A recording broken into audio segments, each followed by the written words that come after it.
And your child, I guess, like, what was your motivation for going into the field of, into the health field? So I started candy striping in hospitals when I was 13.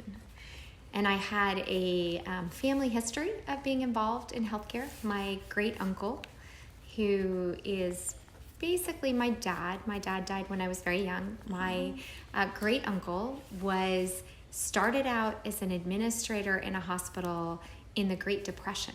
Oh, wow. So he was actually doing a chemistry degree and couldn't afford to continue in school. And so he dropped out and became a billing clerk in the Health and Hospitals Corporation in New York City at the time of the Depression. Oh, wow. So really amazing long history. And my stepfather was a doctor, but I began to volunteer at a hospital called North Hills Passavant Hospital in Pittsburgh, Pennsylvania, when I was 13 in middle school. And I fell in love with hospitals. I just absolutely loved being there. And when I started volunteering on the floors, I did not like the whole doctor nurse part. I didn't like the whole blood and sticking needles and doing all kinds of very direct, hands-on patient care. And at the time, I didn't know what else you could do. So I thought, well, if I'm not doing that, then I guess I'll run it. And I kept going home and telling my parents that I was going to run a hospital. And they pat me on the head and say that I was really cute. And that was that. And I went to college, and I kept volunteering in hospitals in New York City. And I would say to the people, kind of guidance counselors, sort of people, your advisors, I'd say I wanted to run a hospital, and they'd say, oh, that's great. You want to go into medicine. We'll be happy to get you ready for medical school. And so no one quite knew what to do with me until eventually I got on a very clear track into healthcare administration. So I'm one of the rare people who knew exactly what they wanted to do when they were 13 and now get the honor of having done it for 30 years.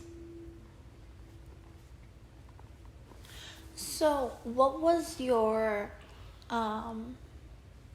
degree? So I did my undergraduate I went to a liberal arts school. So my undergraduate degree is actually in psychology. But I took a lot of healthcare psychology and healthcare sociology classes, as many as I could find at Barnard, which is the women's college associated with Columbia University. And then I did my master's in healthcare policy and administration at Johns Hopkins and my PhD in healthcare policy and administration at University of Texas. Okay. And so, I guess we already covered that. So what was your extracurriculars? Like, what did you do outside of school and volunteering? Well, volunteering for me is a big extracurricular, and if you ask my kids, it is I always tell them, Schwartz is volunteer. It's what we do. And that was what my mom led me to believe. So I was really amazing at licking envelopes for the League of Women Voters and the National Council of Jewish Women. I could lick and stuff envelopes at incredible speed. So I did a lot of volunteer work alongside of my mother, and then volunteered. I also, believe it or not, played flute and was in the orchestra and even got to the point of studying with someone from the Pittsburgh Symphony. Oh, wow. And then realized that what they told me very clearly is you either make it your life or you give it up.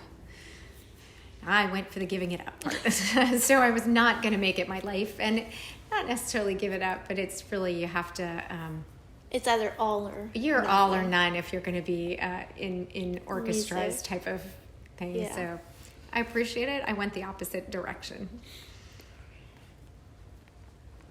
So, you playing flute, did that have any impact on your discipline? Well, my mother had impact on my discipline.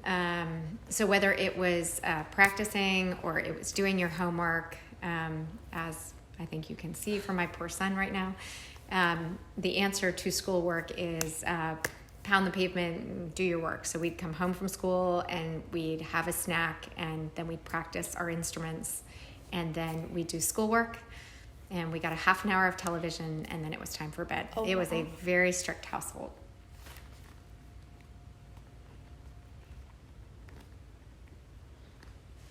Now, it was a time when iPhones and iPads and whatever didn't exist, so the amount of distractions there are now compared to the distractions there were then, a little bit different. I mean, I'm filming on like 2 different devices as we speak. Yep. So,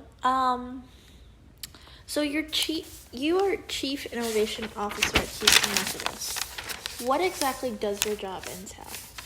So I actually have 2 different jobs, and each of them are about 50% of my time. So 50% of my time, I get the honor of running a hospital, and the hospital's about 1,000 beds, about 7,500 employees, and I get to set the direction and run the operations for the hospital. And then the other 50% of my time, I lead the innovation activities for our system. And so I'm constantly looking to disrupt the way our current operations are done. So I almost try to fix myself. So I'm really taking new products, new technologies, new ways of doing things through digital technologies and apply them to our business. And then after I figure out if that's a better way to do things, then I have to change my whole operations to work with new technologies. Why don't you ask for an example? So, what was like the biggest change you have done in the past 10 years of? Well, I've only been doing the innovation activities about 2, so thank you for giving me credit for 10 years. But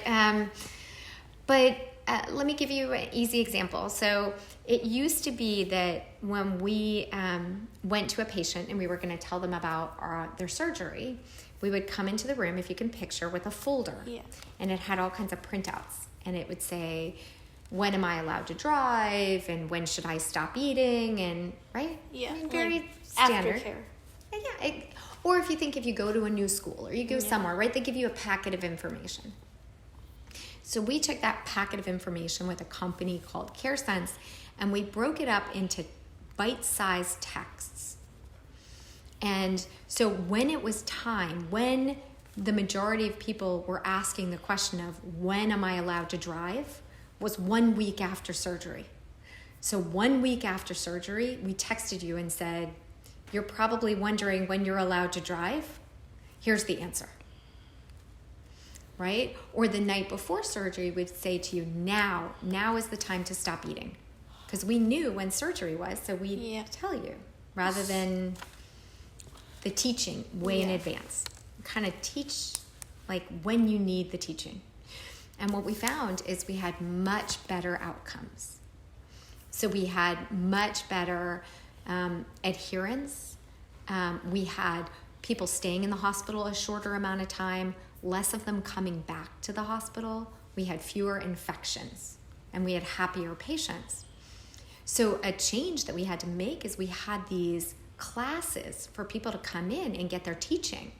Well, we realized they no longer needed classes. There was no point in a class because we were giving them the information when they needed it. Yes.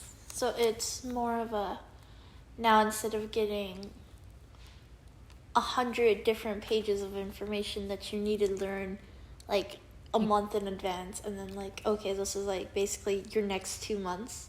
It's now, okay, well, it's the 30th. You're allowed to drive, or you can eat solid food. Right. That's exactly what we did. And we had no idea how amazing the impact would be of this. It's been absolutely incredible. But if you think about it, I had people teaching those classes. I don't need the people teaching the classes anymore. I can take them and have them do something else because my technology was smarter or better at doing the job than those classes were. Y'all just opened a new building, and I want to say it's focused on cancer research. So we just opened, the most recent building is called the Walter Tower. Yes, that one. And the Walter Tower houses our cardiac, our neuro, and our cancer patients. It also houses the cardiac ORs, some neuro ORs, and the cardiac cath labs. So it is an amazing marvel of technology. I mean, and the rooms are absolutely beautiful. But one of the biggest things that happened is we used to have like a large room like you're sitting in, Yeah. and we would have 10 patients in this big room with curtains between them. And now we spread out and gave all of those patients their own room, and each of those rooms have windows. Oh. In the old area, they didn't have any windows. And what we found is the patients are better able to distinguish day and night. They're sitting up. There's less delirium. They're just doing better.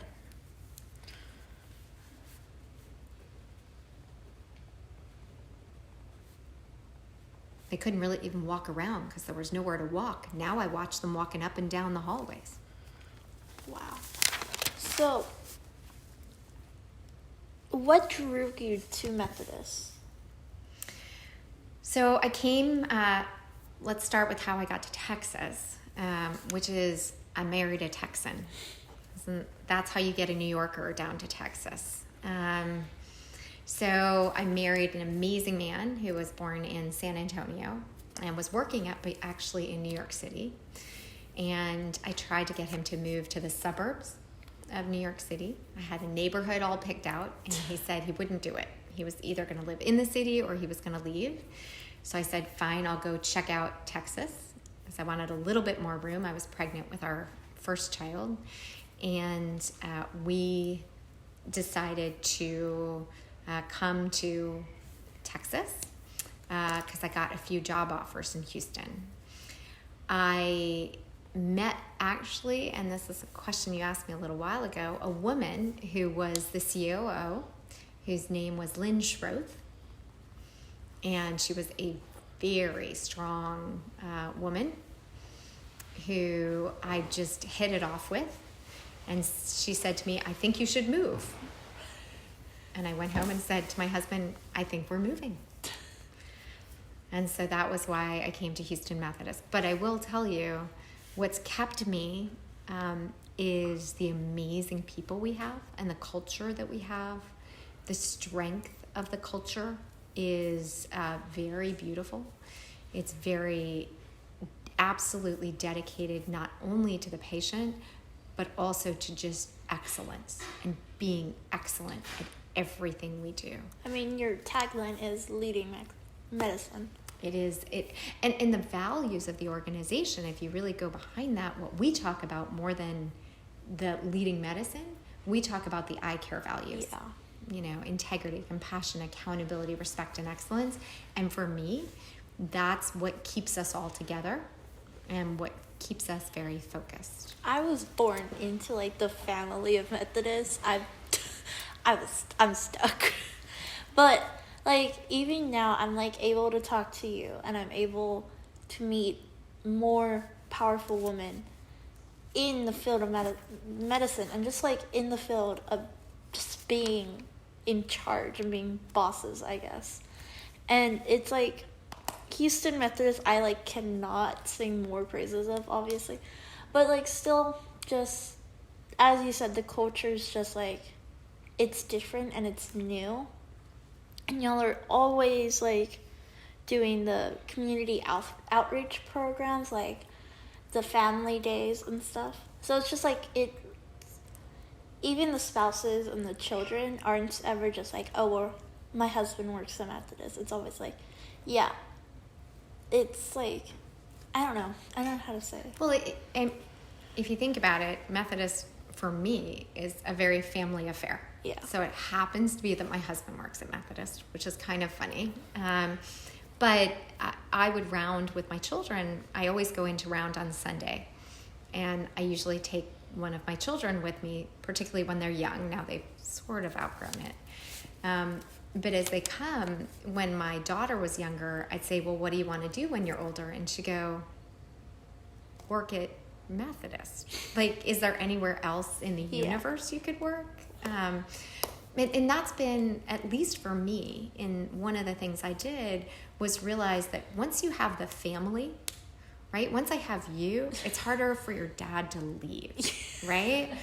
So for me, it was very important to make Methodist a family affair. So family picnics, family events, all of those things, it's not that we didn't do them before I took over, but I have made it a staple of what I do to really draw families in. So as the person in charge of the organization, you do get to put your stamp on a strategic direction. So one of the things that was important to me, and I did start, was daycare.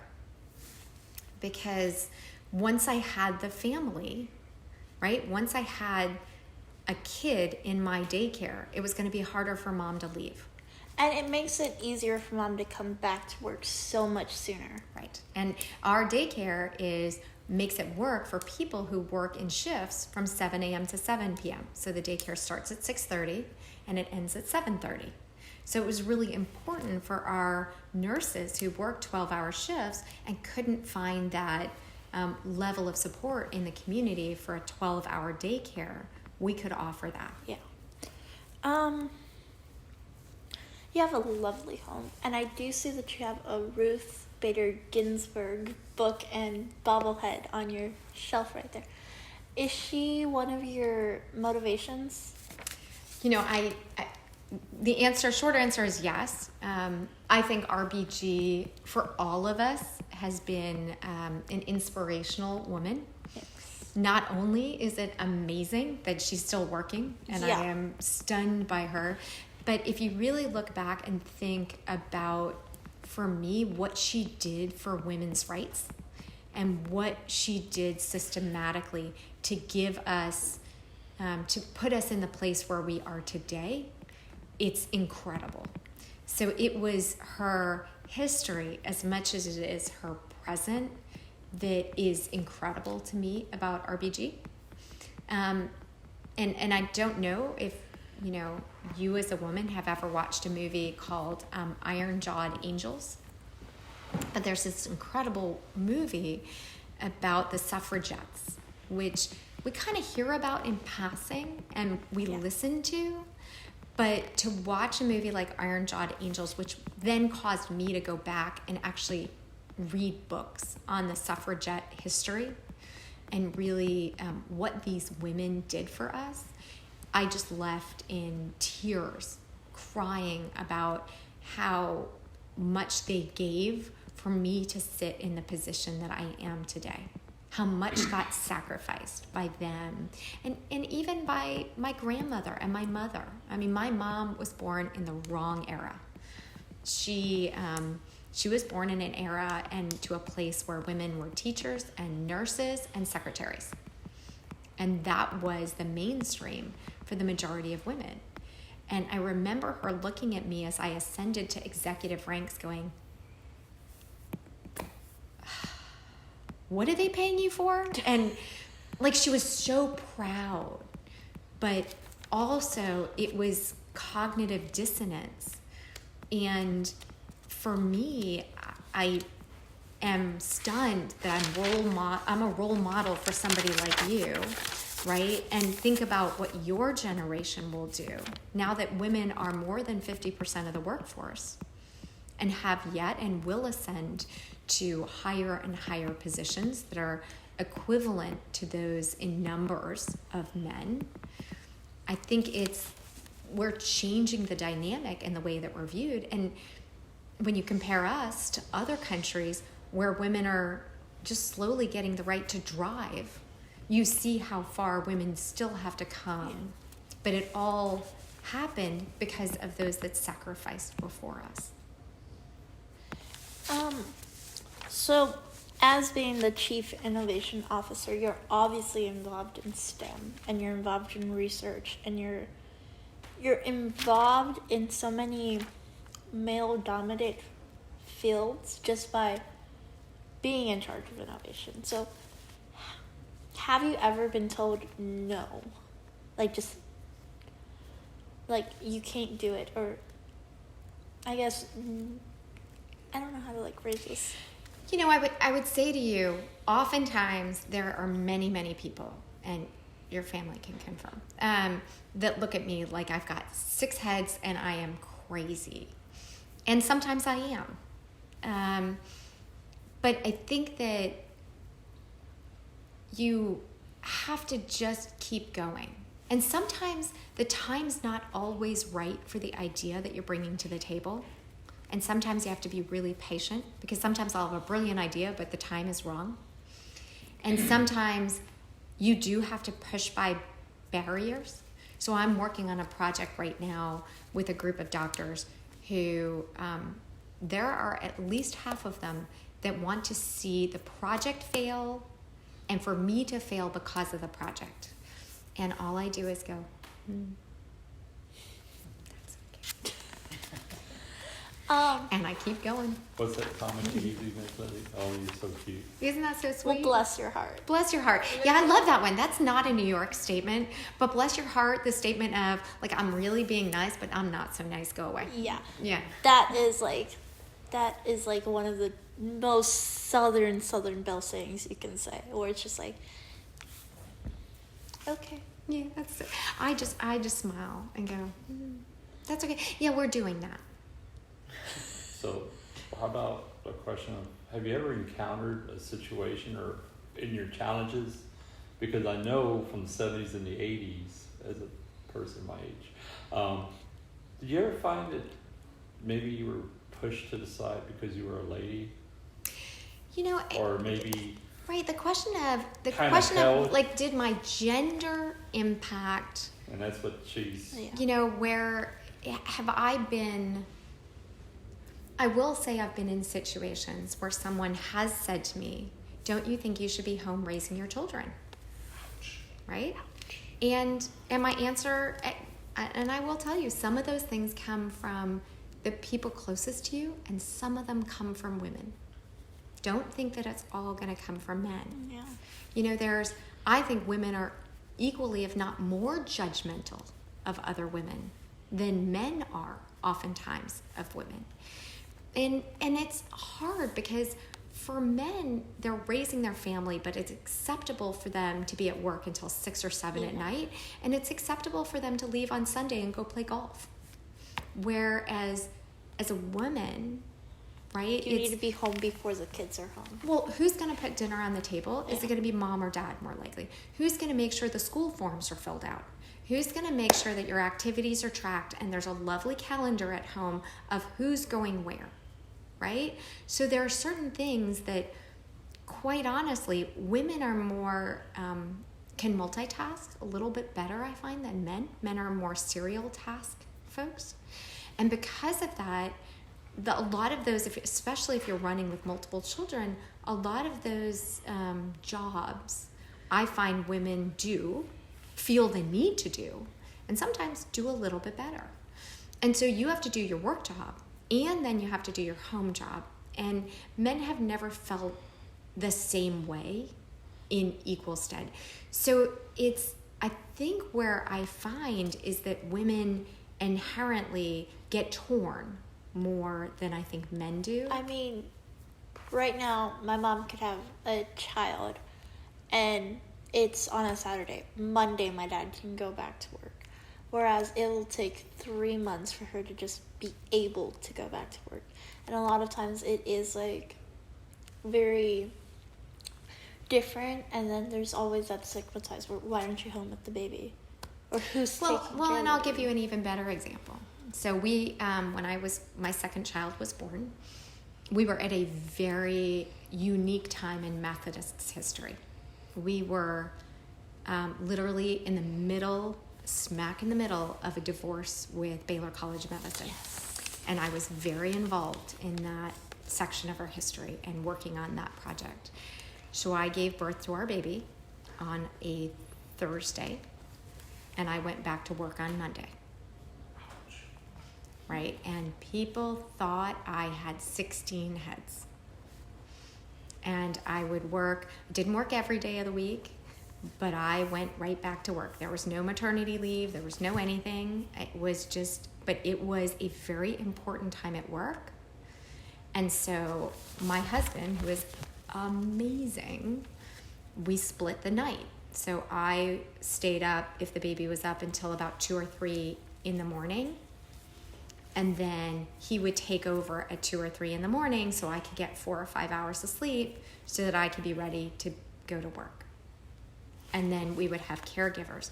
Well, I would tell you that not everyone found that to be the most appropriate thing to do. And the answer was I was very dedicated to my career, and it was very important to me. And it's not that my child is any less important, but I have a village surrounding me that help me take care of my children. I mean, not only that, but like, you were raising 2 children, 3 children at that time. You just gave birth to your second.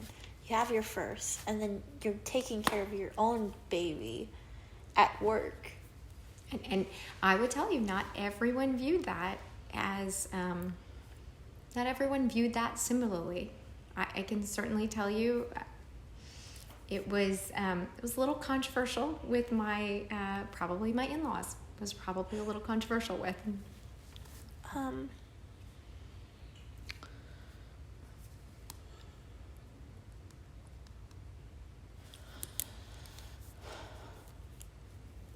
Like, I'm sorry, I'm taking in all you're saying. At the same time, it's like trying to move the interview along. Yeah. You said a few sentences back, I think it was like 2 questions or so back, about you breaking barriers and you hitting barriers. What would be your biggest barrier? Obviously, you're moving to a new town. You just started a new job, and you're pregnant with your first child. What was the biggest pushback, or the biggest, like... Challenge, thank you. The biggest challenge you had with moving to Houston, starting the job at Methodist, and dealing with your pregnancy? I think whenever anybody asks me, whether it's that or anything else, what is my biggest challenge per se, right? It's the amount of things that I have to do in a day and concentrate on and do them really well, even if my mind is somewhere else. And I'll explain that a little bit. So, so far today, I got up and I had to organize all the paperwork that has to get done for various kids. Lots of stuff was due. And then I went to a strategic planning meeting for this women's group called Ignite. And then I came home and my son was late, so I was not happy with him. And he has some work that has to be done for Khan Academy, and then not Khan Academy, but to learn some variables.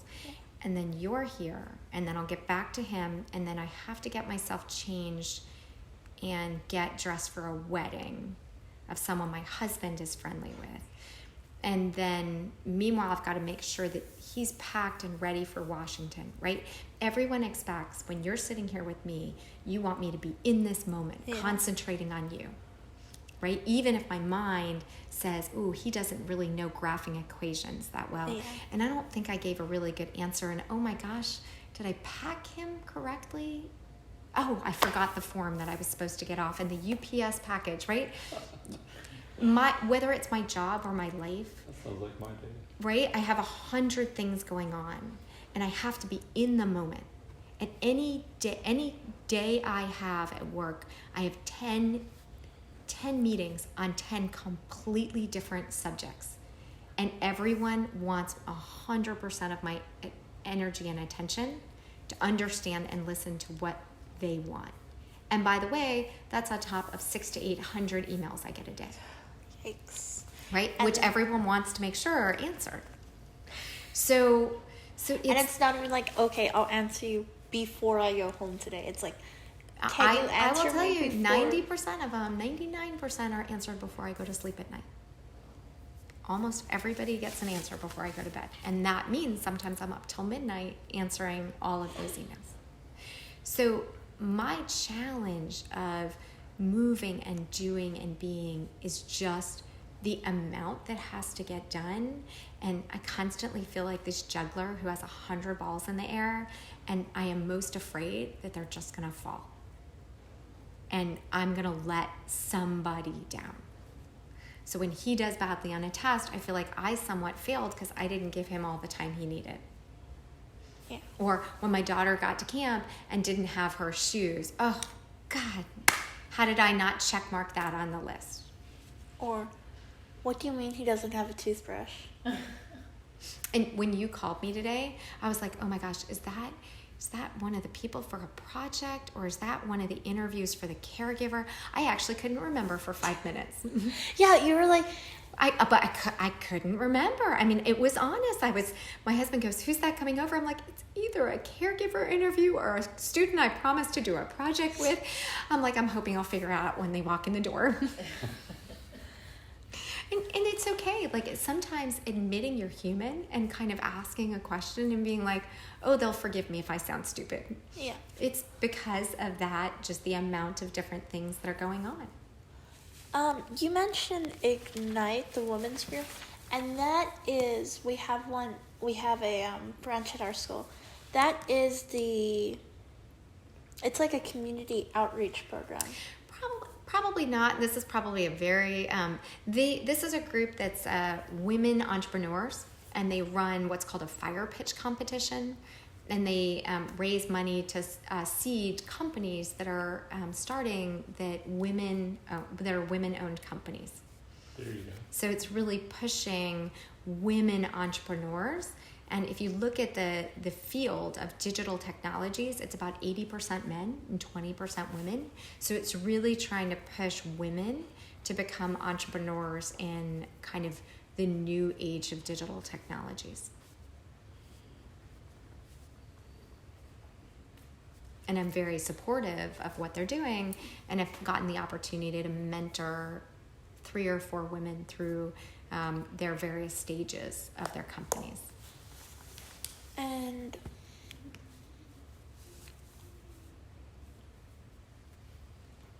thinking,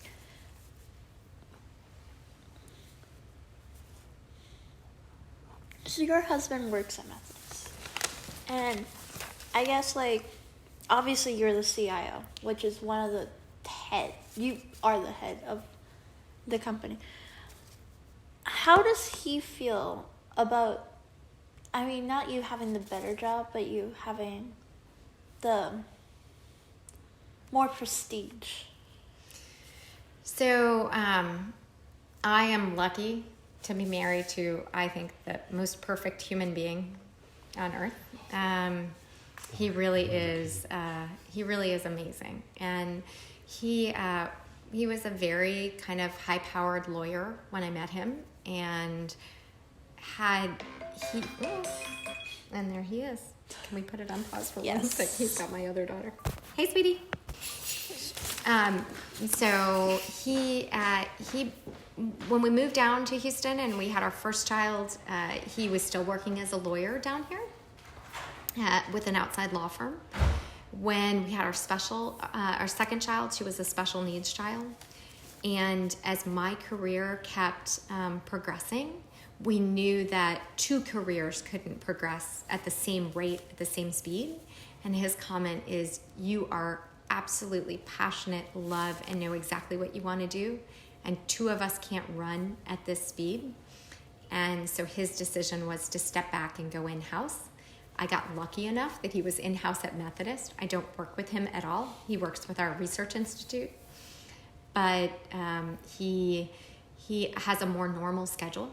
So he's much more predictable. He can leave if he needs to, where it's different. For me, if there's a disaster, I run to the hospital. Not away. So he can run home and be with the children. So it's he's really He's brilliant and he's so interesting. He's a kind man, but he also is incredibly supportive. He never minds, ever minds when he is Roberta's husband. Instead of Mr. Schwartz. No, it's funny. It's Dr. and Mr. Schwartz, interestingly. And he couldn't care less. It's totally unimportant. So, with you being a doctor, and most of the time it's usually Dr. and Mrs., have you ever been, like, mistaken as All the time. the Mrs.? All the time. And I don't care. Labels are completely unimportant to me. In fact, I don't respect anybody who walks up to me and says, it's doctor. And I'm like, bless your heart. Mainly because if you think about it, one of the things that I am the most proud of, I say it all the time, is that everybody knows me as Roberta. Because I don't want a distance between me and anybody I work with. I want them to be able to approach me no matter who they are. And I think that's the culture I feel like I've built. Yeah. Whether it's you coming over here or wherever it is. I don't live in a mansion. I don't live like, everything in my house can be broken. I mean, we live in a way that I respect, and I want people to feel comfortable in our lives that you don't get when you're doctor. Yeah. One of your big deals with her was Astros baseball day, and you called me out. And I heard my name, and I just kept walking going, who is calling me out here in the middle of all these people? Then I heard my last name, and I stopped and said, okay, this person not only knows my first name, they know my last name, it's Methodist Day, it's got to be someone I need to turn around. And it was you, and I turned around and looked at the kids afterwards. I said, when your CEO knows you by name, you just stop what you're doing, and you say, hello. And then the impressive thing was you remembered them. I took my son to the restroom or somewhere else, and you still remembered who they were later on. And I was like, wow. So that left an impression on her. Yeah. It really does. It like. And you'll meet my baby. This is my middle one coming in the door right now. You'll see her in a second. My fabulous. For a second, because we're going to go just to the TV room. Okay. So, you did mention that your daughter is special needs. And this is like, not only, I guess that adds like a bigger impact to you giving birth on a Thursday and going back to work on Monday. Where it's like, well, admittedly, we didn't know that at the time. Yeah. So it seemed very normal on Thursday, and it seemed very normal. She has a disorder that really doesn't, they almost develop normally until about a year, and then it starts to show up. So aside from a few problems, we didn't really know what was going on until about 9 months. We knew something was wrong. And so, and then, but I will tell you, people find it to be this shocking part of our existence. And for us, it's just a part of our lives. She actually is going to be my child who does not speak and has seizures and is, has a very strong neurological, is actually the first kid in the family who's going to be a bridesmaid in a wedding. Aww.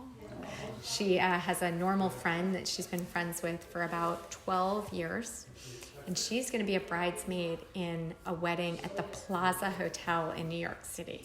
Wow. And so that was actually, Dad took her out for the first time. We just found out the colors, and we're starting to shop for dresses.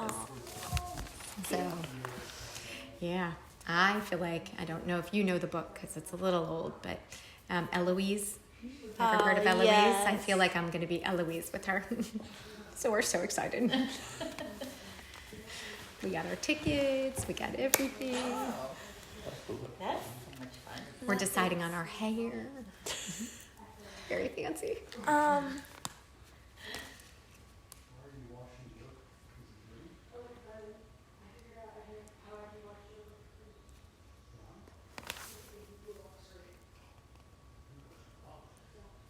When you came to Methodist, what was your title? Executive director. I was trying to think of my first title. 20 years ago now. Oh, wow. Almost. So, Methodist just had their centennial celebration in 2019. You, I understand, played a major role in the festivity planning. What was the biggest? What was the activity that you were most proud of? You know, I have to say the whole year was fun. But every year at Methodist has been fun for me, so it's not quite fair. But from the beginning of the year when it started to all of the celebrations that we've had to celebrate our history, like I love the videos that really have gone into the history of the Fondren family, or the history of Walter, or A. Frank Smith, and all the different historical figures. That's probably been my favorite part, is realizing this deep-seated history. From choosing the name of our administrative building to be named the Josie Roberts Building, after one of probably the woman who saved Methodist from going completely bankrupt and ending, to the documentary screening, which was incredible, to the book Imagine Dragons. Oh, that was amazing. And for me, believe it or not, while you probably enjoyed that the most, our daughter is a big Sesame Street fan. So she got to meet the Sesame Street characters. Aww. Again, she's met them a few times. We even flew up to Sesame Street Place, to meet the Sesame Street characters. So the celebrations, the gala, which was the big fundraising gala, 2,500 people. Wow. At Minute Maid Stadium on the one day where it was like 35 degrees. Yeah, and they don't have heat. Yeah. And it was a winter wonderland, and it was incredible. Wow. Beautiful. So I enjoyed everything about the year, but the question for me now is, how am I going to make 2020 as great as 2019?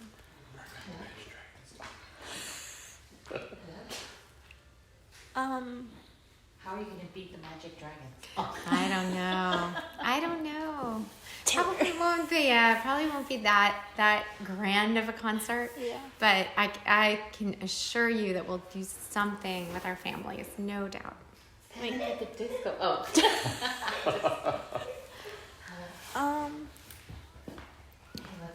So Houston Methodist is, I want to say, for every Houston team, they're their sports. Well, we take care of the Texans and the Astros. We have taken care of the Dynamo in the past, and always a few Rockets, but primarily the Astros and the Texans, and the Rice baseball teams, all the Rice sports teams, I think. Which school you want to go to? Yes, that actually is like my school of choice. So the question off the sports medicine is, as the CIO, how do you plan to improve how the athletes are treated? So we actually we have a very large kind of sports medicine program that looks holistically at how to keep them in their peak performance, not just treat them when they're sick, and whether that's our sports trainers, our athletic program, our PTs, really working with them to optimize their performance. We do the same thing actually with performing arts, the ballet and the symphony and other areas We've really kind of looked at optimizing performance, because if you think about, someone who plays, they're doing this all the time, Yeah. so they have a lot of problems, fingers and carpal tunnel and arthritis. So we work with people to optimize health, not just treat illness. But when people need us and we have to treat illness, we hope to be there for them.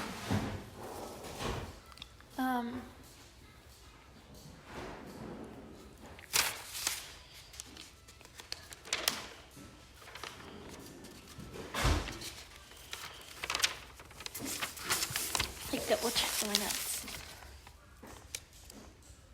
I actually think that is all the information I need. Amazing.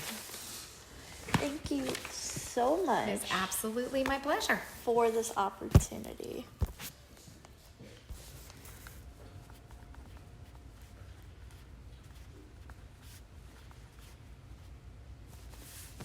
And your child.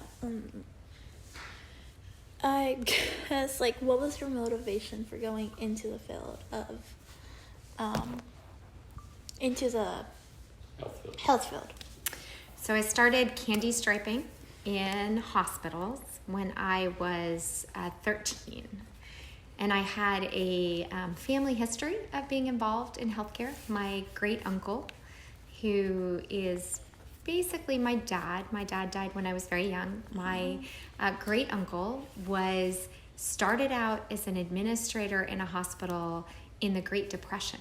Oh, wow. So he was actually doing a chemistry degree and couldn't afford to continue in school. And so he dropped out and became a billing clerk in the Health and Hospitals Corporation in New York City at the time of the Depression. Oh, wow. So really amazing long history. And my stepfather was a doctor, but I began to volunteer at a hospital called North Hills Passavant Hospital in Pittsburgh, Pennsylvania, when I was 13 in middle school. And I fell in love with hospitals. I just absolutely loved being there. And when I started volunteering on the floors, I did not like the whole doctor nurse part. I didn't like the whole blood and sticking needles and doing all kinds of very direct hands-on patient care. And at the time, I didn't know what else you could do. So I thought, well, if I'm not doing that, then I guess I'll run it. And I kept going home and telling my parents that I was going to run a hospital. And they'd pat me on the head and say that I was really cute. And that was that. And I went to college and I kept volunteering in hospitals in New York City. And I would say to the people, kind of guidance counselors, sort of people, your advisors, I'd say I wanted to run a hospital, and they'd say, oh, that's great, you want to go into medicine. We'll be happy to get you ready for medical school. And so no one quite knew